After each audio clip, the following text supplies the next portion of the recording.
I cheated on my wife with an employee of my business. If you've been watching me for a while, then you know that I have done a lot of things in my past that I hate, that I wish I could make go away, that I try to make go away by deleting videos or untagging my Instagram things or literally doing whatever I can to pretend like those things didn't happen. And as I've reflected on the past 10 years of my life, my career at large, I feel like I owe a lot of people apologies. This apology covers a wide breadth of people, so.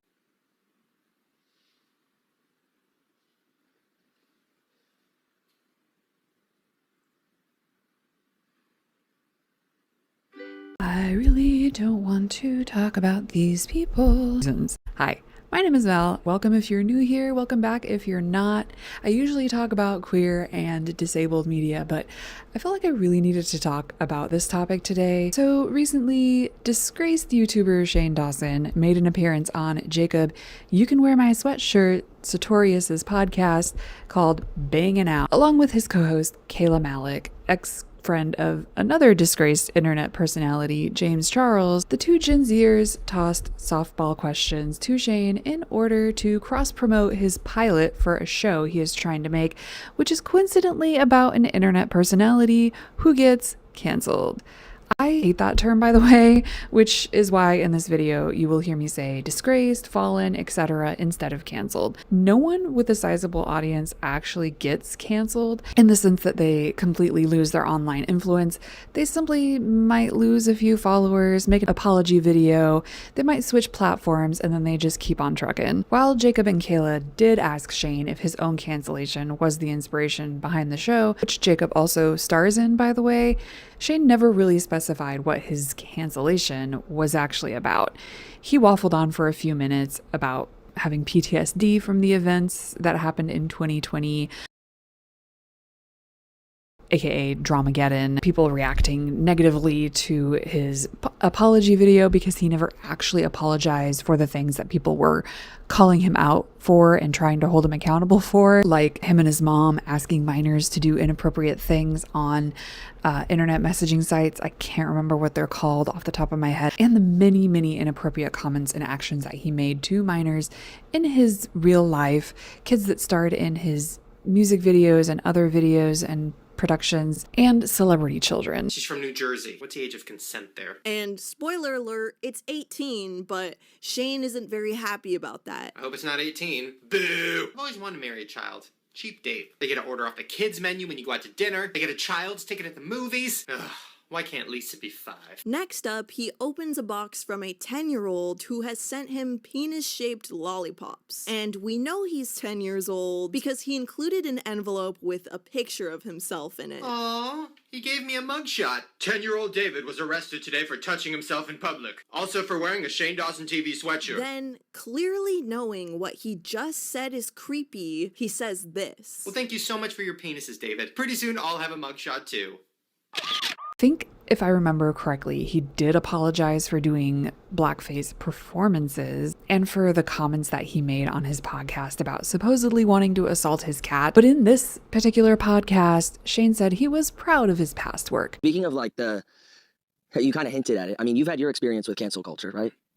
I think some of the audience watching, I'm sure people might be curious, how was that experience? I mean, I'm sure it wasn't enjoyable, but what did you learn from it? What would you say to people about what is it? Sorry, my favorite part of this is I'll get into that, but my favorite part of this is they're just waiting. They have probably a video of a guy throwing eggs at a wall, and they're like, when do we press? When do we? Because Shane's crying, and I don't know when to press this. Yeah. Wow.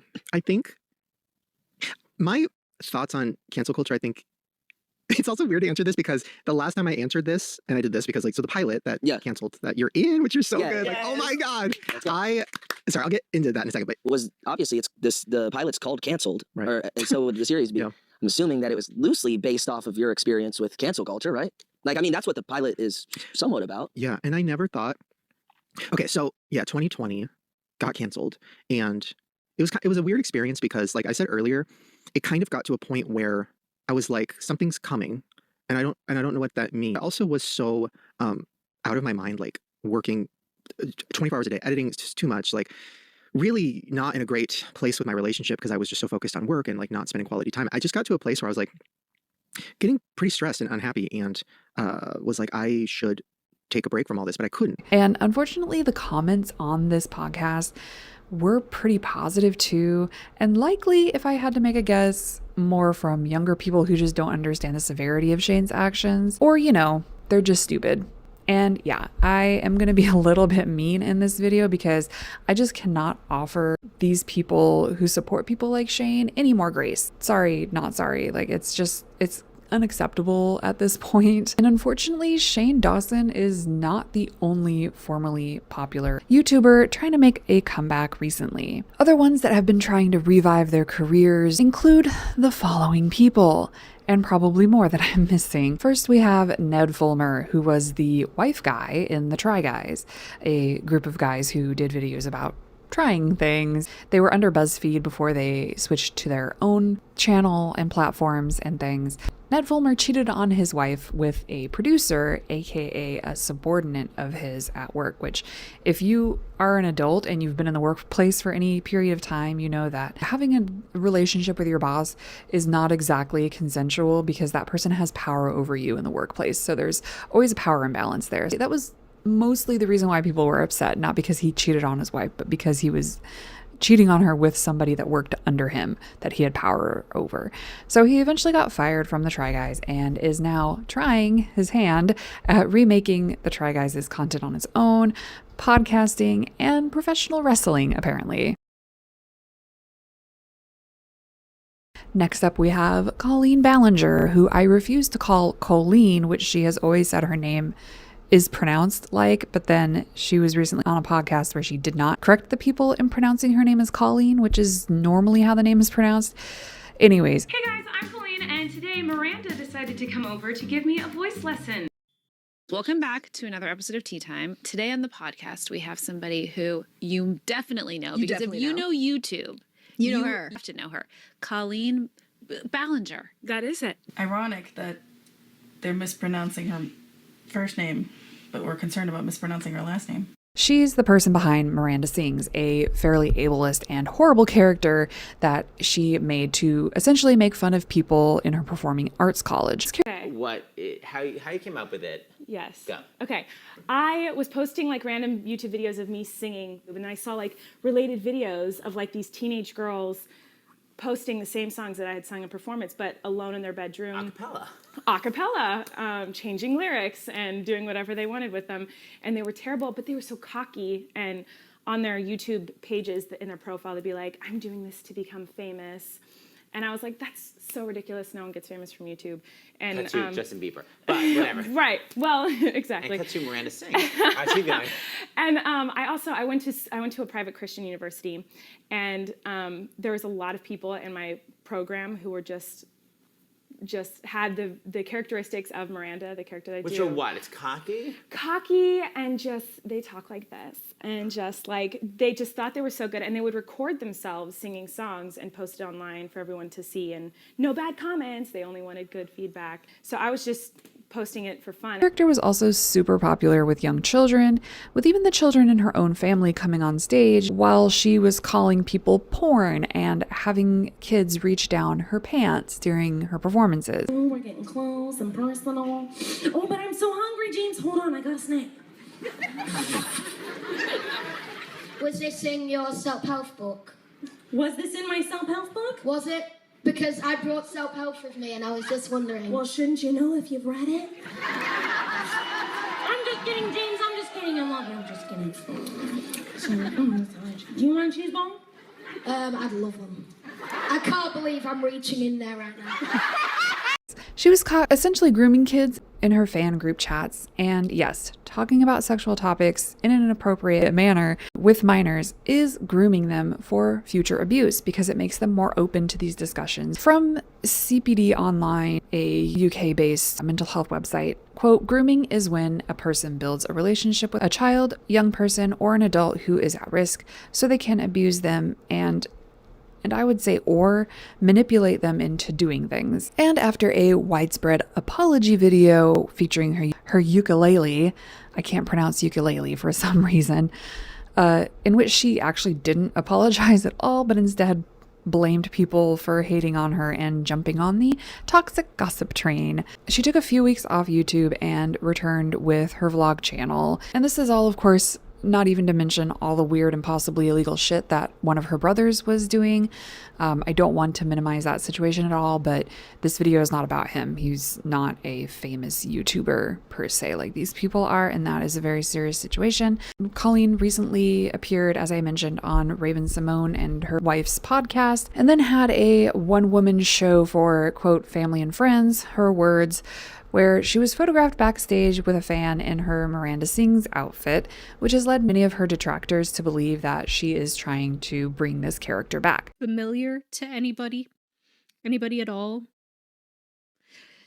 Remind you of anybody who goes by the name of Miranda?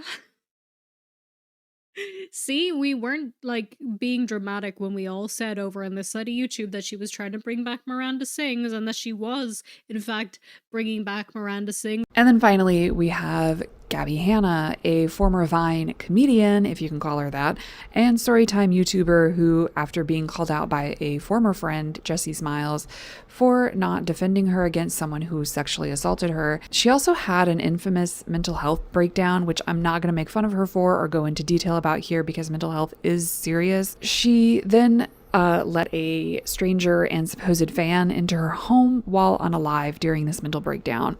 After this, she actually left the internet for a long time, I think well over a year. I'll have to fact check that. She actually seemed to be living her life offline peacefully. She got married and was like a yoga instructor or something. However, all good things must come to an end.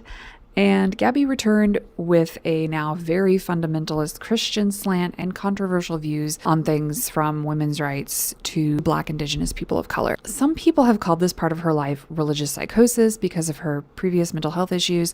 I can't personally speak to that. I'm not a psychologist.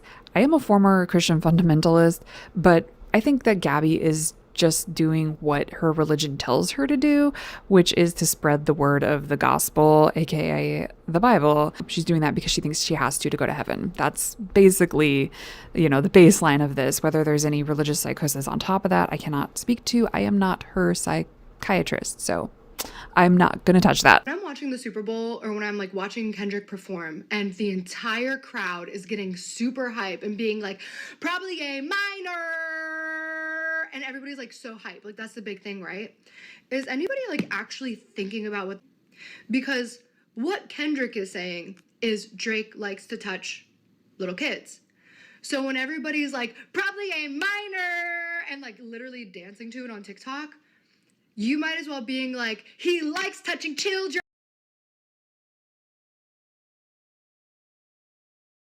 Just like being literally just triggered every day by comment sections, by, I go live, all of the live chat, just content that I get served, being Gabbie Hanna, about Gabbie Hanna and her mental issues and her psychosis. When you first met Trisha or first started talking to Trisha, how did that transpire? Because because it seems like you guys had some history. See, I just feel so bad talking about this stuff, and it feels almost wrong for me to talk about it, and I wish that it wasn't made my business, but it was, because now it's I have to talk about somebody's sexual history, which is not my business and I would never talk about publicly, but it actually matters in this context. So to give a recap of this, I had a friend, we'll just use the name, who cares? Everybody knows who it is. So one day I was with Shane. I had just filmed his podcast, and he said something about Trisha's herpes. Openly told me she has herpes and said she talks about it online. So this wasn't a whisper of a YouTuber saying. This was her best friend was saying, yes, this is true, and she said it publicly and isn't ashamed, right? So then I asked him, hey, did you use a condom? And that might sound weird, but we're adult friends. You know what I mean? This is adult friends talking. He said no. And these are my exact words. Listen, I do not know if this is true. obviously. But Shane told me that Trisha has herpes, and I don't know why he'd lie about that so openly. I think she has talked about it online. So if you plan on hooking up with her, you need to have this conversation with her, ask her about it. And if you want more of a deep dive into any of these controversies, cancellations, situations, whatever,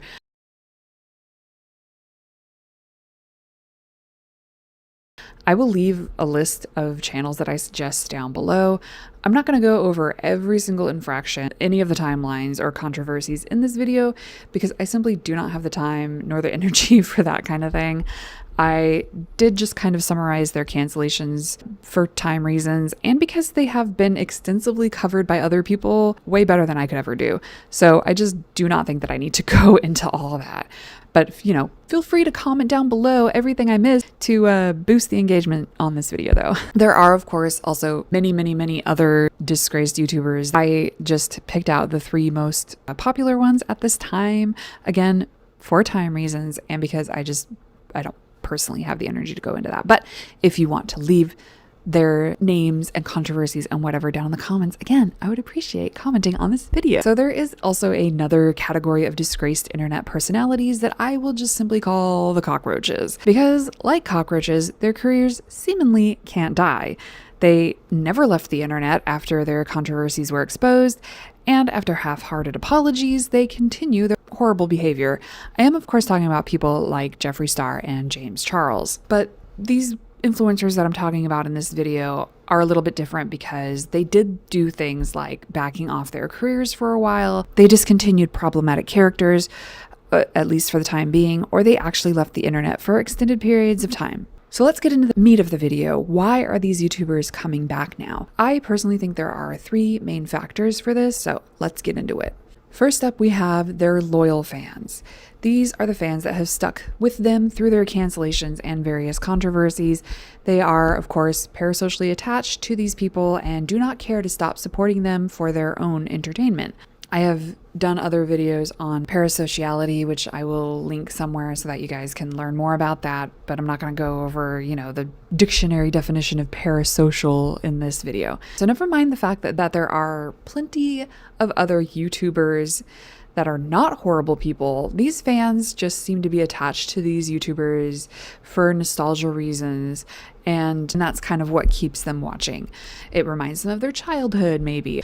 I don't blame people for liking nostalgic things that are kind of problematic. For example, I still watch Buffy the Vampire Slayer despite Joss Whedon's problems. I just buy the DVDs secondhand or I pirate them so he does not get my money. But these super loyal parasocial fans are willfully ignorant and will probably be in this very video's comment section to defend their favorites. So let's make sure to tell them all hi. The next factor that I think is contributing to this rise in problematic YouTubers' returns is something called the Overton window.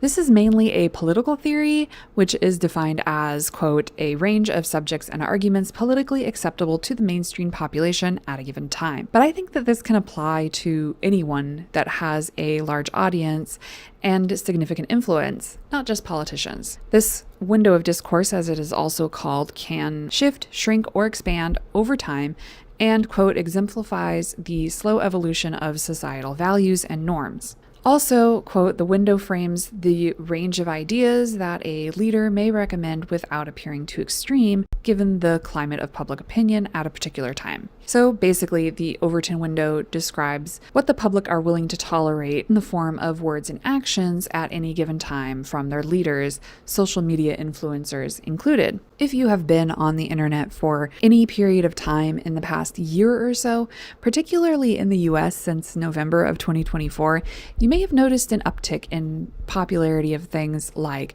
religion, the use of the R slur, and racism. This shift in attitudes, whether they are bot-driven or not, is a sign that some people are just more open to being blatant with their bigotry than maybe they were before. It lends to people being more open about supporting disgraced YouTubers as well. Unfortunately, a lot of people will jump on the chance to be louder with their racism, ableism, and other forms of bigotry when prominent figures are also loud with it, especially if they can connect with said prominent figure over the loss of things like income or friends. And the last point that I think is contributing to these comebacks is that a whole new age group of viewers are now old enough to have free access to the internet. In the 2010s to early 2020s, this age group that are now in their early teens were either not born yet or too young to even watch these people on YouTube. I hope they were only watching PBS Kids or Miss Rachel or whatever, but probably not. Some of them may have been watching Colleen, Shane, and Gabbie. I really don't know. They may have been completely oblivious to the controversies, but are now of age to consume these problematic YouTubers' content. I feel like we see this a lot with the people who follow James Charles and Jeffree Star specifically. The people on TikTok, which is where they now have the majority of their fan bases, are usually younger millennials and Gen Zers. According to statistics, 4 in 10 TikTok users are aged 25 to 34. The majority of TikTok creators are aged 18 to 24. And they probably have no prior knowledge of these creators' pasts. But, you know, Google is free, y'all. If you encounter a new to you influencer who has a lot of divided people in their comments, I would encourage you to Google them, plus the words controversy or cancellation. Please don't just blindly support people, not even me. If they say or do something that you disagree with, you can also just unfollow them. You don't have to keep being their fan. It's fine. I promise you, you will survive. So these 3 things combined basically into the perfect storm for these people to gain a new audience for their shenanigans. I am not saying that everybody has to be vocal about unfollowing these people either. Unsubscribe, or whatever the name for it is on whatever platform you are watching these people on, is really all you need to do. If they pop up again on your suggested or for you feeds or whatever, just block them or ask the platform not to suggest them anymore. There's tools at your disposal that you can use to help you ignore these people, because all they want is your attention and money, or else they would have truly left like Jenna Marbles did. She did do quite a few problematic things, and while she had turned things around, I think overall it was good that she left. She made her career on the backs of things like black and brown face and really inappropriate humor. While it was funny to a lot of people in the mid 2010s, again, that Overton window changed around the early 2020s, it was wrong no matter what time it was done in. Unfortunately, that kind of self-awareness and conviction that Jenna Marbles had is rare when you are dealing with platforms that encourage and reward any kind of attention, good or bad. And if you feel targeted as a fan of these people while watching this video, good. I would love for you to comment down below and give this video more traction in the algorithm. Then log off the internet for a bit and reflect on why you are mad. Is it that part of your identity is attached to these people? Are you happy that societal views have changed to allow you to be more openly bigoted? Good.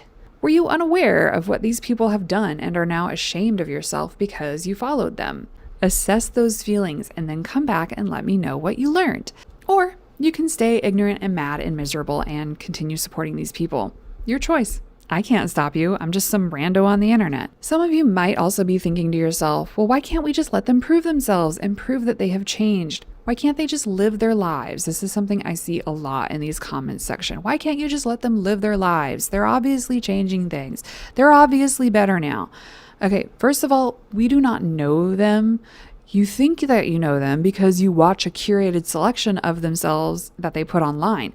You do not know what they do every day, all day. You do not know if they have truly changed.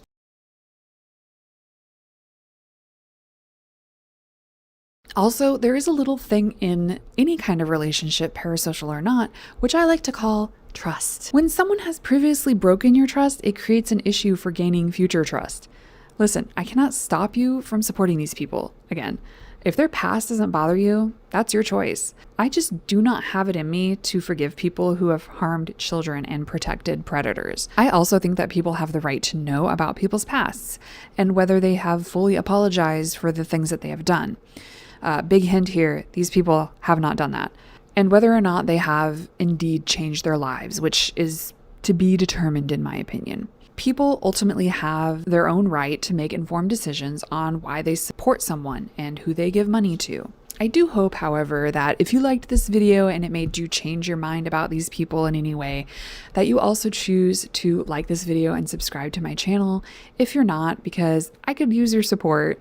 I'm not saying that my past is perfect and that I am better or above these YouTubers, But I can guarantee that I will never be caught in group chats inappropriately messaging minors, nor that I have ever done or will ever do black or brown face. Well, let me know your thoughts on why you think these disgraced YouTubers are coming back and what systems are allowing them to do so. Did I miss anyone that I should have absolutely talked about? Let me know in those comments. And as always, I say on my channel, don't forget to drink some water, take your medicine, and eat something today if you haven't done those 3 things yet. And I will see you all in my next video. Bye.